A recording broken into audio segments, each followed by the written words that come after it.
Une course de radeau, ça mérite bien une petite cérémonie d'ouverture. Voici les Majostars de Villers-Écal.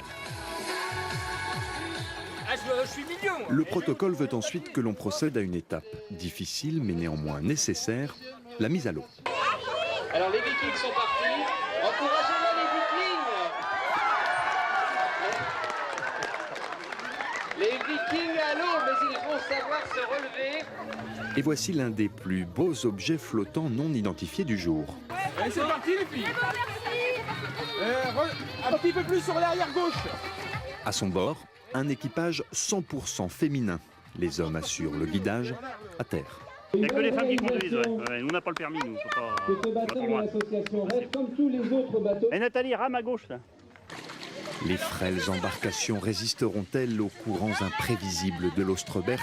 Les marins sauront-ils déjouer les pièges d'une navigation périlleuse? Non, bien sûr. Et c'est tout l'intérêt de cette course qui n'en est pas vraiment une. Au premier virage, on était debout sur notre embarcation, nous aurions dû être assis. Et puis bon, le polystyrène, on ne peut pas dire que ce soit un matériau. Et puis moi, je vais porter plainte contre le constructeur, parce qu'il a été mauvais sur ce coup-là. C'est vrai. Ne nous le cachons pas. On peut se le dire, on n'a pas... Qui a fait ce radeau? Il faut un flotteur bien stable.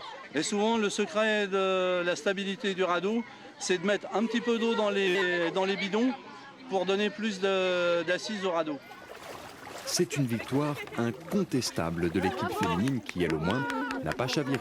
Mais coup de théâtre, les Vikings, ivres de jalousie, lancent une attaque d'une rare sauvagerie. Ils sont méchants, ils sont jaloux parce que nous, on n'était pas mouillés, nous. Ils donnaient notre radeau, jaloux. Une course de radeau, ça mérite bien aussi une petite cérémonie de clôture.